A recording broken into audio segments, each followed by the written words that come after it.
بسم اللہ الرحمن الرحیم۔ السلام علیکم and welcome to my channel smart talk with Hani. اس بار اور امید کے ساتھ آپ سب لوگ بالکل خیر خیریت سے ہوں گے، خوش باش ہوں گے۔ میں ہانی ایک نئی ویڈیو کے ساتھ حاضر ہوں۔ عقاب کی عمر 70 سال کے قریب ہوتی ہے۔ اس عمر تک پہنچنے کے لیے اسے سخت مشکلات سے گزرنا پڑتا ہے۔ جب اس کی عمر 40 سال کی ہوتی ہے تو پنجے کند ہو جاتے ہیں، وہ شکار نہیں کر سکتا۔ مضبوط چونچ بڑھتی عمر کے ساتھ شدید ٹیڑھی ہو جاتی ہے اور پر بہت بھاری ہو جاتے ہیں، سینے کے ساتھ چپک جاتے ہیں۔ اڑان بھرنے میں سخت دشواری کا سامنا کرنا پڑتا ہے۔ ان مشکلات کے ہوتے ہوئے اس کے سامنے بس دو ہی راستے ہوتے ہیں: موت کا تسلیم کر لے یا 150 دن کی سخت ترین مشکلات مشقت کے لیے تیار ہو جائے۔ پہاڑوں میں چلا جاتا ہے، چونچ کو پتھروں پہ مار مار کے توڑ دیتا ہے۔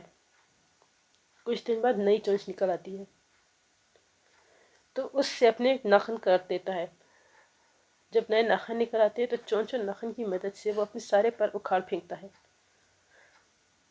اس عمل میں اسے 5 ماہ کی طویل تکلیف کا سامنا کرنا پڑتا ہے۔ 5 ماہ بعد جب وہ اڑان بھرنے کو تیار ہوتا ہے تو اسے محسوس ہوتا ہے کہ جیسے اس نے نیا جنم لیا ہو۔ پھر وہ 30 سال مزید زندہ رہتا ہے۔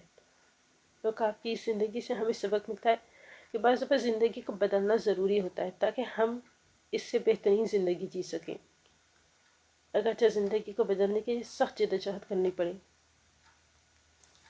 اندھیروں میں سمت کا پتہ نہیں چلتا، مگر زمین آسمان کا پتہ چلتا ہے، بلکہ ضرور پتہ چلتا ہے۔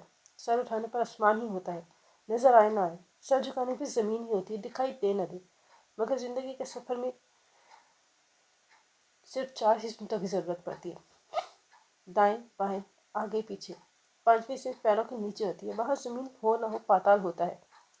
پاتال میں پہنچنے کے بعد کسی سمت کی ضرورت نہیں پڑتی۔ اور 6ٹھی سمت سر کے اوپر، وہاں آسمان میں جایا نہیں جا سکتا۔ وہاں اللہ ہوتا ہے، آنکھوں سے نظر نہ آنے والا، مگر دل کی ہر دھڑکن میں، خون کی ہر گردش میں، آنے والے ہر سانس میں، حلق سے اترتے ہر نوالے میں محسوس ہونے والا اللہ۔ Thanks for watching my video. اگر ویڈیو پسند آئی ہو تو ویڈیو کو لائک، چینل کو سبسکرائب ضرور کر دیجیے گا نئی آنے والی بہت اچھی ویڈیوز کے لیے۔ اللہ حافظ۔